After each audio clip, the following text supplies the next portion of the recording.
सोमवार की व्रत कथा। एक समय की बात है, किसी नगर में एक साहूकार रहता था।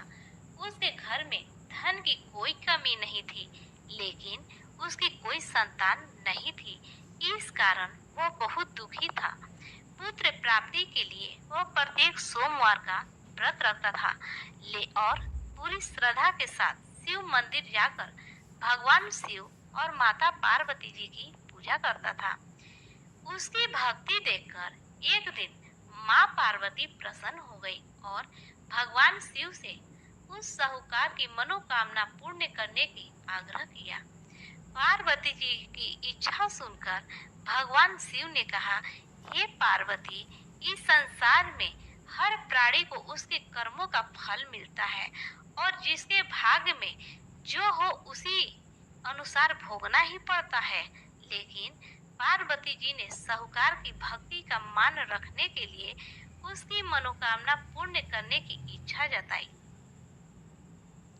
माता पार्वती के आग्रह पर शिव जी ने साहूकार को पुत्र प्राप्ति का वरदान तो दे दिया, लेकिन साथ ही यह भी कहा कि उसके बालक की आयु केवल 12 वर्ष की होगी।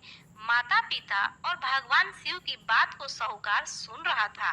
उसे न तो इस बात की खुशी थी और न ही दुख। वह पहले की भांति शिव जी की पूजा करता रहा।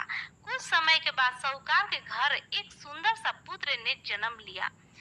जब वह बालक 11 वर्ष का हो गया तो उसे पढ़ने के लिए काशी भेज दिया गया।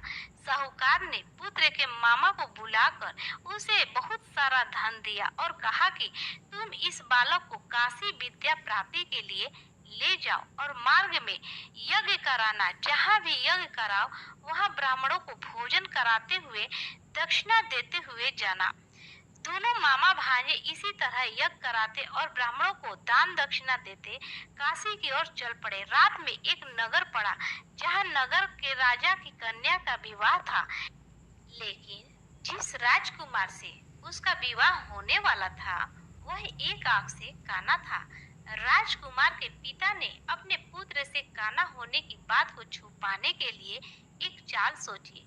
साहूकार के पुत्र को देखकर उसके मन में एक विचार आया। उसने सोचा, क्यों न इस लड़के को दूल्हा बनाकर राजकुमारी से विवाह करा दूं। विवाह के बाद इसको धन देकर विदा कर दूंगा और राजकुमारी को अपने नगर ले जाऊंगा। लड़के को दूल्हे के वस्त्र पहनाकर राजकुमारी से विवाह करा दिया गया, लेकिन साहूकार का पुत्र ईमानदार था। उसे यह बात न्याय संगत नहीं लगी। उसने अवसर पाकर राजकुमारी की चुन्नी के पल्ले पर लिखा कि तुम्हारा विवाह तो मेरे साथ हुआ है, लेकिन जिस राजकुमार के संग तुम्हें भेजा जाएगा वह एक आंख से काना है। मैं तो काशी पढ़ने जा रहा हूँ। जब राजकुमारी ने चुन्नी पर लिखी बातें पढ़ी तो उसने अपने माता पिता को यह बात बताई। राजा ने अपनी पुत्री को विदा नहीं किया, जिससे बारात वापस चली गई। दूसरी ओर साहूकार का लड़का और उसका मामा काशी पहुँचे और वहां जाकर उन्होंने यज्ञ किया। जिस दिन लड़के की आयु 12 साल की हुई उसी दिन यज्ञ रखा गया। लड़के ने अपने मामा से जाकर कहा कि मेरी तबीयत ठीक नहीं है। मामा ने कहा कि तुम अंदर जाकर सो जाओ। शिव जी के वरदान अनुसार कुछ ही देर में उस बालक का प्राण निकल गया।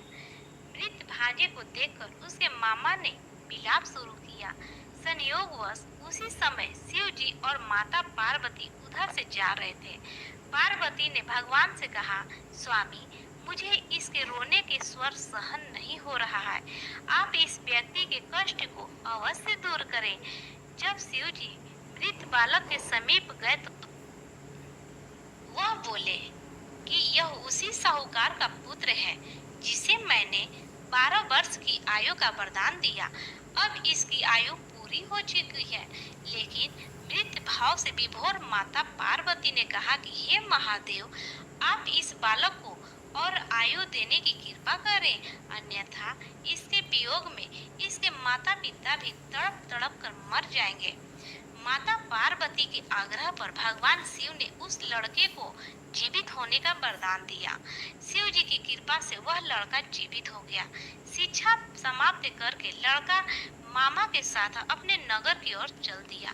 दोनों चलते हुए उसी नगर में पहुंचे जहां उसका विवाह हुआ था। उस नगर में भी उन्होंने यज्ञ का आयोजन किया। उस लड़के के ससुर ने उसे पहचान लिया और महल में ले जाकर उसकी खातिरदारी की और अपनी पुत्री को विदा किया। इधर साहूकार और उसकी पत्नी भूखे प्यासे रहकर बेटे की प्रतीक्षा कर रहे थे। उन्होंने प्रण रखा था कि यदि उन्हें अपने बेटे की मृत्यु का समाचार मिला तो वह भी प्राण त्याग देंगे, परंतु अपने बेटे के जीवित होने का समाचार पाकर वह बेहद प्रसन्न हुए। उसी रात भगवान शिव ने व्यापारी के स्वप्न में आकर कहा, हे श्रेष्ठी, मैंने तेरे सोमवार के व्रत करने और व्रत कथा सुनने से प्रसन्न होकर तेरे पुत्र को लंबी आयु प्रदान की है। इसी प्रकार जो कोई सोमवार का व्रत करता है या कथा सुनता है, भगवान उनकी सभी दुख दूर करते हैं और उनकी सभी मनोकामनाएं पूरी करते हैं। औरतें सदा सुहागन बनी रहती हैं। घर में किसी प्रकार का बाधा संकट कभी नहीं आता है। तो प्रेम से बोलिए ओम नमः शिवाय। दोस्तों, अगर आपको हमारी वीडियो अच्छी लगती हो तो लाइक, शेयर, कमेंट एवं सब्सक्राइब जरूर करें। धन्यवाद। भगवान आप सबकी मनोकामनाएं पूरी करें।